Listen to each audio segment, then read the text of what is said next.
Way Games here. This is my current Sega collection. I'm going to go through the Sega Genesis, Sega Saturn, and Sega Dreamcast stuff I have. I don't have any Sega Master stuff. That era of Sega just never interested me that much. Not that I turned it down if I ever saw it, but let's just get right into it. Of course, the classic Sonic the Hedgehog. If you own a Genesis, rather, or a Master System, this is definitely one of the games you want. Sonic Spinball. It's a Sonic Pinball type of game. It's okay. I can't say I've played it a lot.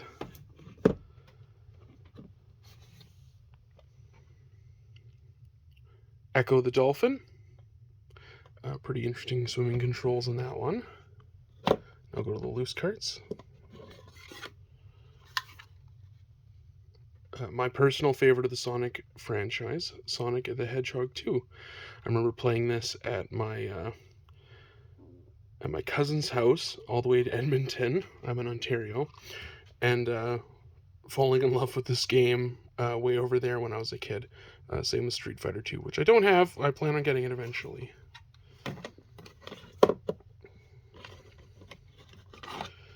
Next up, Ranger X. This is a pretty cool mech game. It's a side-scrolling kind of shooter type of deal, but the controls are pretty interesting. You need the 6-button Sega controller to really take full advantage of the controls. Otherwise, it's pretty difficult to play with the standard 3-button Genesis controller. Revenge of the Shinobi. A pretty decent ninja game. Very Ninja Gaiden-esque. Really tough. I can't get very far in that one. Tommy Lasorda Baseball. This is one of the launch titles for the Genesis, and it's a pretty fun baseball game if you like old school baseball games. I think this one was featured in The Princess Bride. I might be wrong on that, but I've definitely played a few innings on this one.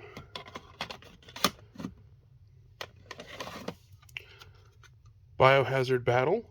This is my all-time favorite shmup or shooter. You fight a bunch of insects and stuff, and your ships are all insects as well. It's a little misleading because they've got like a future spacecraft on here, but really your ships are all insects. Really cool power-ups, and it's a really fun one if you ever come across it. Played it a lot as a kid.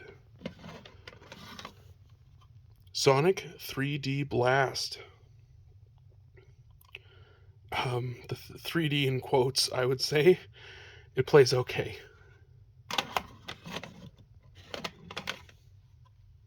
NBA Jam, my favorite sports game of all time, and I own it just about every platform you can own this game on. But I did play it first on the Sega Genesis, so it's definitely got a soft spot. And it's one of the first games I picked up for the system. I'm not a big sports guy usually, but that one is super fun. Subterranea. The only reason I own this one is because it came with the Genesis that I bought at my buddy's games store back when that was open. Kind of like a helicopter landing, flying, weird hover rescue game. I'm not a big fan. I did play it for a little bit, but I just didn't quite get into it. Absolute classic, Space Harrier 2. Really fun arcade-style shooter, and a lot of fun for this one. Pretty easy to beat as well. Streets of Rage. Streets of Rage 2 is definitely, I think, has a leg up on this one. But this one did start it all, and it's a ton of fun. A really good beat 'em up.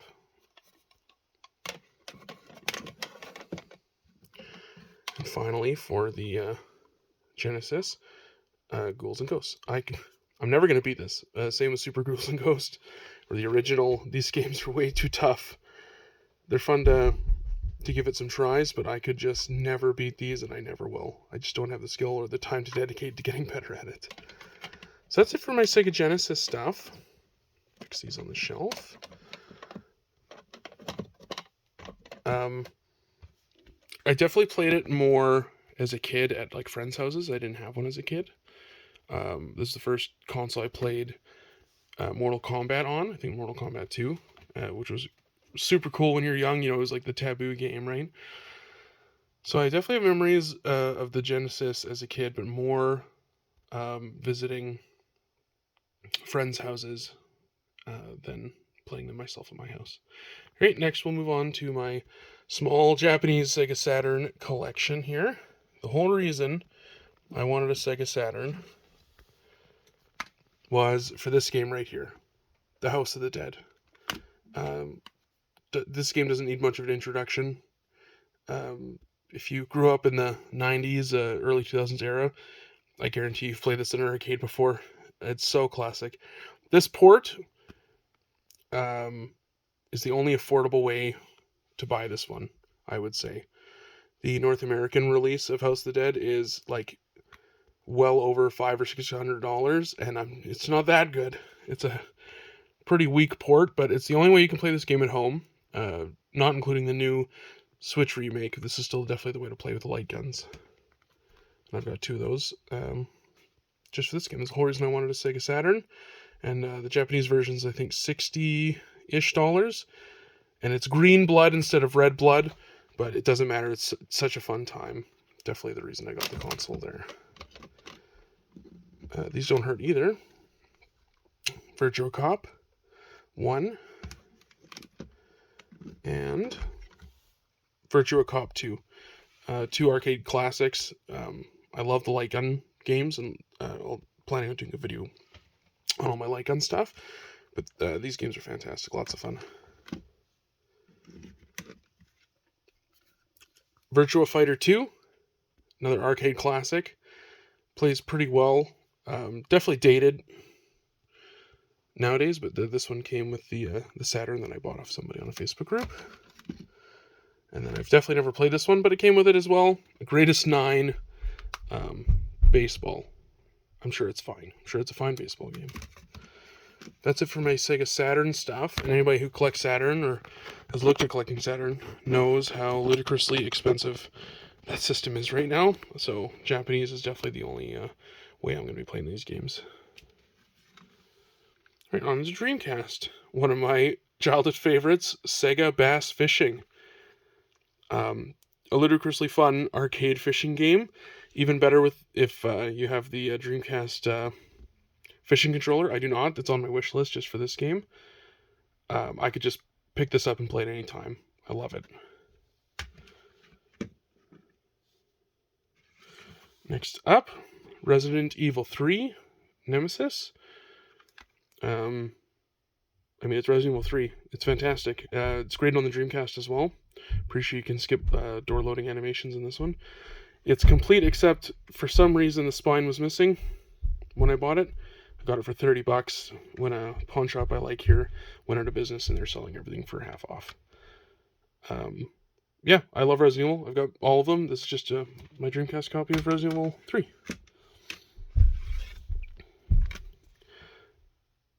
Sega Smash Pack, Volume 1. I don't think they ever did have any other volumes. Comes with a bunch of great games on there, including Virtua Cop. It's just a good compilation of classic Sega games. Vector Man being one of my favorites. Not much to say about that. Shenmue, I can never remember. I don't know how to properly say it. Shenmue, I'm going to get some hate from some fans on how I pronounce this one. Really ahead of its time game. And it's, I think, a must-have for the Dreamcast. Now, for some reason, my Dreamcast plays every game fine, except for this one. I have to flip the console upside down for the laser to read the discs. I don't know why. Discs are in immaculate shape, but I got to flip the console. It's interesting. It's a little hard to go back to, I'll be frank.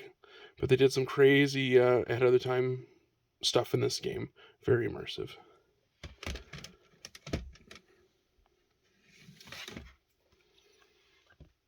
Tony Hawk Pro Skater 2.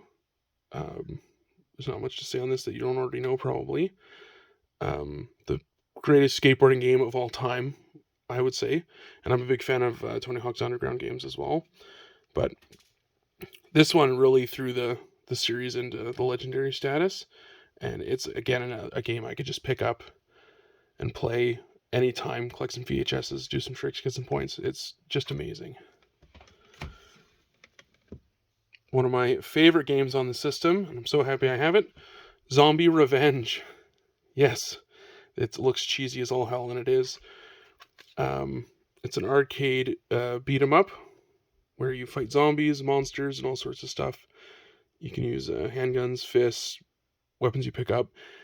Classic arcade game.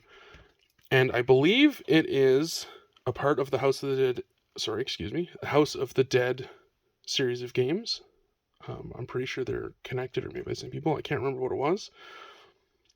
But this one's just endless arcade fun, and I absolutely love it. Well worth the price. Definitely pick Zombie Revenge up if you like that style of game. Look up some YouTube game footage of this. It's just amazing. Okay, well, that is my current Sega collection. It's small, but there's some near and dear to my heart games in there. And I just love the Sega consoles. And it's a heartbreaking tale that it all ended with the Dreamcast, which is a system that was just way ahead of its time. And just a fantastic company. And growing up in my era, nobody can forget the Nintendo and Sega war that went on. It's just a legendary time in gaming. I really appreciate you watching this video, and I'd like to hear from you guys. What Sega systems do you own, or when you were a kid, did you own it? Or like me, did you just play it at friends' houses? I'd love to hear your relationship with the Sega console brands, and thanks again. Have a good one. Cheers.